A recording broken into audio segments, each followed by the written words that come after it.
Hello Warfighters, Warriors Hal. Welcome to a new episode of Top 5 Arma 3 mods. For this episode, I will be looking back over the past year to show you some of my favorite mods that first came to light in 2020.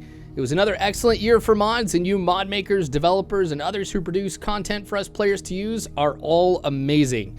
All of you continue to be one of the biggest strengths of the Arma 3 community, and a genuine thank you goes out to all of you for your hard work. In addition, you guys should know that your hard work has helped us cope with all the crap that's happened this year, so thank you for providing us a bright spot when there really haven't been many other people providing them.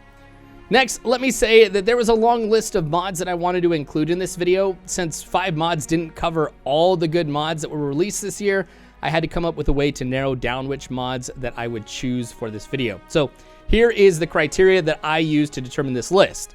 1.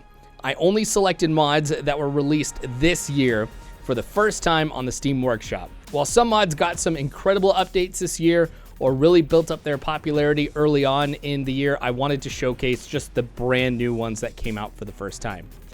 And then the second thing that I used is I didn't want to have mods of a similar category in this list. Basically, what I wanted to avoid is doing something like showcasing 3 maps on this list.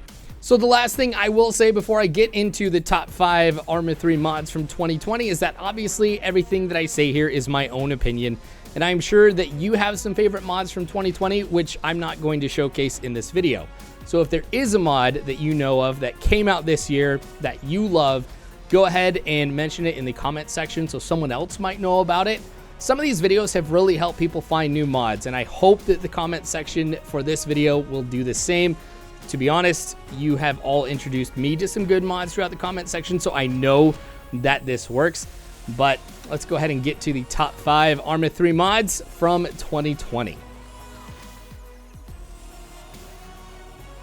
Starting off with mod number 5, I've got my favorite funny mod of the year, the Holy Grenade by Dr. Sova. Now, there's some mods that you come across that just put a smile on your face, and it's these kinds of mods that showcase the creativity and the imagination of the mod makers that are out there. Granted, I don't think I will be using this mod anytime in one of my videos, but still, I love it nonetheless and wanted to start this list off with something that will hopefully make you smile. Some of you may be familiar with the Holy Hand Grenade of Antioch from the Book of Armaments, chapter 2, verses 9 through 21, which says, yeah, I'm not going through all that. It's a great scene from Monty Python, though. But anyway, using it is pretty simple. All you got to do is just equip it in the arsenal, which should show up alongside other grenades. And then all you have to do is just throw it. You'll hear the guy say hallelujah, and then a heavenly choir will start to sing. And it seems like you can't lob it very far.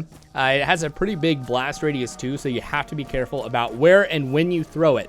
Frankly, you just might have to throw it and run. So now I'm sure you guys are going to want to see it all in action. So here we go. All right, ready? 1, 2, 5. I mean 3. Anyway, it isn't readily apparent. You don't get the full experience of the Holy Grenade during the day. To get the best experience with it, you're going to want to throw it at night. If you do, a heavenly light will descend from above when you throw it, which is absolutely awesome. Dr. Sova has another great mod called Disco Bomb, which also deserves some recognition. But I decided not to go ahead and put it in here just because I think the music for it might show up on copyright stuff. But anyway, when you throw it, what'll happen is a disco ball will appear, music will start to play, and everybody who is within the blast radius will start dancing. I freaking love it. So anyway, I hope this one made you smile. Go check out Holy Hand Grenade on the Steam Workshop. So now we'll go ahead and move on to mod number 4. Coming in at mod number 4, I have my favorite faction mod for the year with 2035 Central Africa by Kenexite.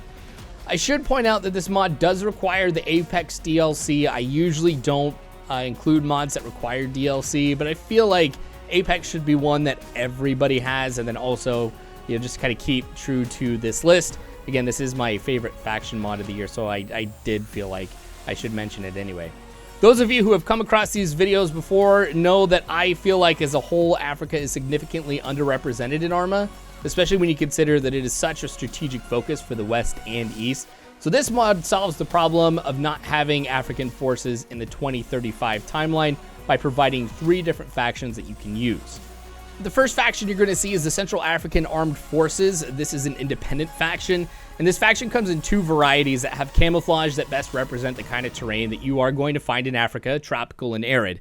The tropical camo is pretty awesome and is easily my favorite, but as an independent faction, the CAAF is somewhat of a unique faction. You do have some CSAT vehicles like the T-100 tank, but then you also have vehicles from Livonia Defense Forces and some civilian vehicles that are mixed in as well. Also, infantry uses the AK platform with this faction. The next faction that is part of this mod that we're going to take a look at is the CSAT Central African faction, which is obviously going to be part of OPT4. And I love the way that this is made as a separate CSAT group within the Eden editor and Zeus. So it is going to be outside of the Pacific variants that you see, and then obviously the standard CSAT setup. Now, it only makes sense that if you've got a separate Pacific faction that is unique, you're also going to have a separate African faction, which is going to be unique too. And for the most part, it does seem that the CSAT African faction does use a lot of the Apex Pacific assets.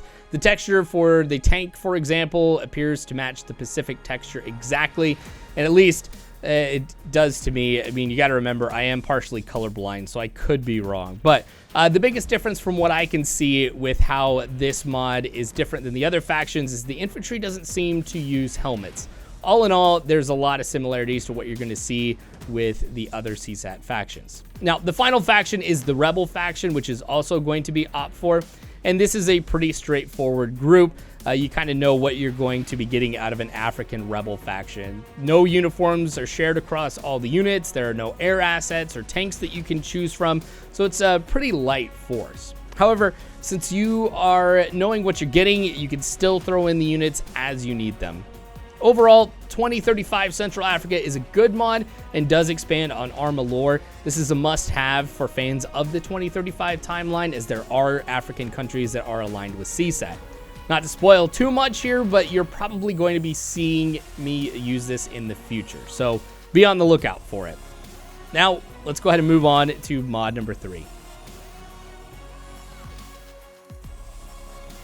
Now at mod number 3, we've got the mod from the category of my favorite map of 2020, and I will once again feature the mod RHSPKL by the Red Hammer Studios team.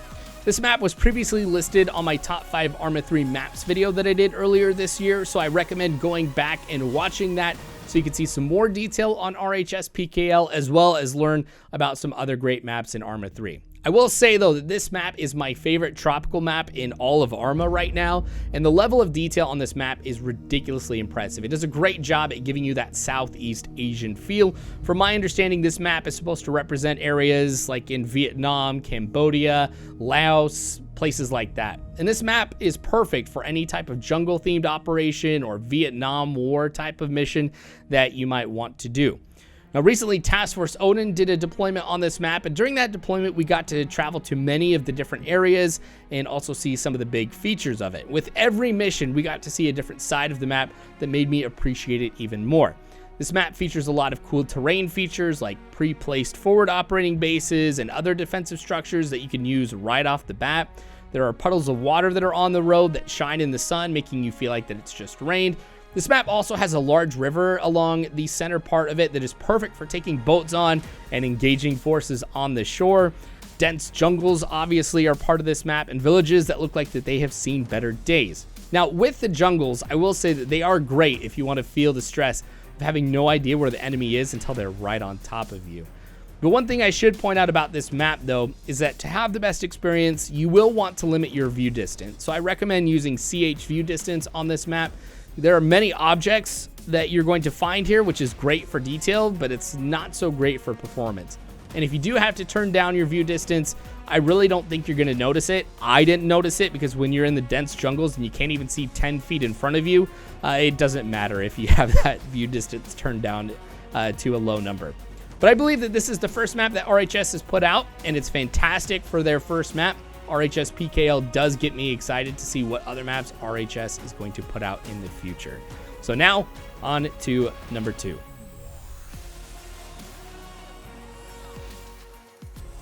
Now at mod number 2, my favorite vehicle or asset from 2020, and that is the AC-130 mod by the USAF mod team.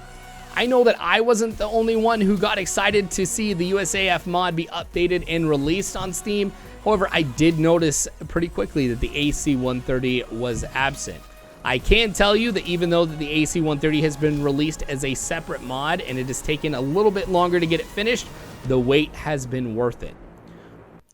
One of the things that I should point out about this mod is at the time of this video, the AC-130 is currently in beta. So people who watch this in the future, and hello everybody in the future, you may see some things a little bit differently than what I'm going to be showing you here in this video right now, especially when the AC-130 goes into its final release. The USAF mod team has done a fantastic job with the level of detail in the AC-130, which provides just such a fun experience because they have invested a lot of time in those little details. For example, the HUD alone can provide a deep level of immersion with all of the information that is presented to you.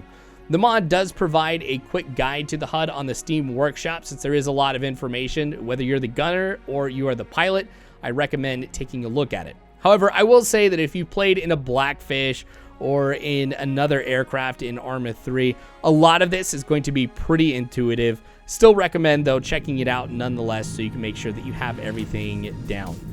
Now, knowing that there are typically instances where a gunship might not be able to be fully crewed, there is the option to have the aircraft fly in autopilot mode, which it makes it possible for even single-player gameplay to occur. I will warn you, in Arma 3, the AI can be a little frustrating, so in my experience in solo gameplay, it wasn't flawless gameplay, but it can definitely be done.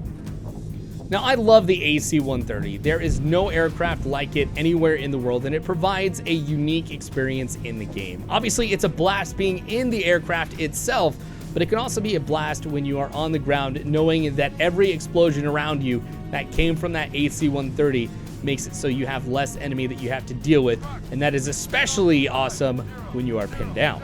Now, I'll admit, though, you put a well-trained crew in this aircraft, and the infantry might have a very boring time in a mission when everything on the map just gets destroyed by the AC-130. But I feel like that an asset like this that is so well detailed and is so effective in the game, it needs to be recognized. The AC-130 mod sets the standard for the kind of quality and immersion that could be the part of anybody's Arma 3 experience. For fun, we've got an honorable mention. This is going to be Cave Bunker by Rossi Effie, and I hope I'm pronouncing that right. I feel like this is the most justified honorable mention because I was kind of going back and forth on whether or not I wanted to include this mod in the top 5, because this isn't a mod in a traditional sense. This is a custom composition. Now, the ability to share custom compositions on the Steam Workshop was made available in the Arma 2.0 update earlier this year, and I will be working on a top 5 compositions video shortly, but I had to show this one off. Cave Bunker really shows how you can use these custom compositions or mods in the Steam Workshop to really add to your map's environment. Now, I really like this composition in particular because of how easy it is to implement into a mission or map. If you have a map with these types of rocks, say Fapovo Island, all you have to do is place the composition on the outside of these rocks and it will fit right on in. In most cases, people won't even know that this is a custom composition and not part of the map. So now you'll just have what appears to be a subterranean cave that can act as your base of operations. The mod features a main entrance that is large enough for most vehicles to drive into, and the main entrance does take you to the middle of the cave, which is pretty large and has enough room for a few vehicles to operate. It can also be where you have your arsenals or anything else that you might need to begin or end your operations. This composition also features a number of hidden pathways too, which can be used for infiltration, defense, or making a quick getaway. For example, for those defensive scenarios, there are a couple of points that you'll be able to find that look down onto that main entrance. In the test that I did, though, AI did have some trouble going down said entrance, but I think you can make it work for a defensive objective as long as you pay some careful attention to how things are set up and what you have the AI do. Now, there's also another path towards the back of the cave where you go up a large staircase, you go across some of the rocks, and it will let you look down over a large area. This could be helpful to get an eye out for enemy that might be coming your way or some defensive situation. Then there is also another path for infantry. I mean, just players only would be able to make it through here, to be able to get out through a narrow path and get away from the compound if, let's say, it's been overrun. I think the addition of compositions like this is so fantastic for Arma, and I really hope that more and more people will make and share their work and compositions to create better environments in Arma 3 that all of us can use and share. Cave Bunker is a fantastic example of what can be done, and I look forward to more compositions like this in the future, which are found alongside many Steam Workshop mods. All right, now for mod number 1 of the mods that were released for the first time in 2020. This is BettIR by BettIR. And by the way, if you're watching this, man, hello. It's really awesome having people like you who make some of these mods come by these videos and comment. Like, it really is fantastic, so thank you. And I actually was waving right there as if I was expecting you to see me or something, but okay. But this mod really was my favorite for immersion factor this year, and quite honestly, there were a lot of mods that could have made this cut. But BettIR, though, has become a must-have for me in any operations that I do where it makes sense. I mean, obviously, I'm not going to use it in World War II, but not only does this add quite a bit to the immersion, which I'll show you in a bit here, but it also goes to show how awesome it can be when something comes along that you didn't even know that you needed, or something that was missing in Arma 3 that you hadn't even considered. It also is an excellent example that Arma continues to be a better experience as time goes on. As mentioned on the Steam page for BettIR, the mod is in development, so again, I will give you the disclaimer that things may change in the future. Again, hello people in the future, but I just feel like I need to point that out. So let me show you what it can do now. Now, the aim of this mod is to solve the problem that in some environments, it can still be really dark when you use night vision. Therefore, what it does is it allows you to illuminate an area with IR from a weapon attachment, your NVGs, or both. Now, when IR is emitted from a compatible weapon attachment, you'll notice that it helps illuminate at long distances. You might have seen that when I'm moving through some areas, like in a dense wooded area, I'll have this on just to get better contrast at distances farther away. However, the weapon attachment doesn't really work too well if you're using it up close. And that is where IR from your NVGs tend to be the most amount of help. And you'll see me switch to these when I'm entering buildings and clearing rooms. And I'm not gonna lie, the NVG illumination is pretty epic. Now, as I mentioned, you need to use compatible gear for this mod to work. The mod itself supports vanilla, RHS, CUP, and USP assets at the time of this video. However, if you look further on the Steam Workshop, you'll find some compatibility mods that should make this work for some other gear like 3CB, for example. And there's obviously others too. There's also a guide on the Steam Workshop on how you can incorporate your own assets into this and how to get the AI to use the illumination as well. So I recommend checking out that page for more detail. Finally, there are some interesting things that BettIR is working on for development on the mod, including changing the offset for illumination to match certain assets. So basically the illumination will be positioned somewhere else depending on what asset that you're using. BettIR is also implementing IR patches, IR only textures, AI reacting to the illumination, which is good to know that they don't do that right now, especially as I'm working on submissions where this is going to be needed. And then obviously some other things too. So again, this mod is a must-have for me. I recommend taking a look at BettIR. Well, I hope you all enjoyed my list of top 5 Arma 3 mods that were released in 2020. I again want to thank everybody for making these mods that I featured and other fantastic mods this year that I didn't get a chance to showcase. So I highly recommend taking a look at the comment section to see what I might not have included that was supported by other people here. And then, of course, if you think that there was one that I missed that's not showing up in the comment section, please add that. So again, we can share some of the best mods from this year. I'll be doing another top 5 episode probably later this week, if not next week. So make sure you guys come back, as well as for some of the other videos that I end up doing on this channel. Really, thank you for watching this and watching it all the way through. That is such an immense amount of help for me when you guys do that. But biggest thanks here goes to the people at Patreon for supporting me and allowing me to make this type of content. Their name should be showing up on the screen. And if you want your name to show up alongside theirs, or if you want to support me and help this channel grow, just take a look at the description below. You will find the link there to Patreon. Anyway, thank you again for watching. War is hell. You don't have to worry, because warfighters, I've got your 6.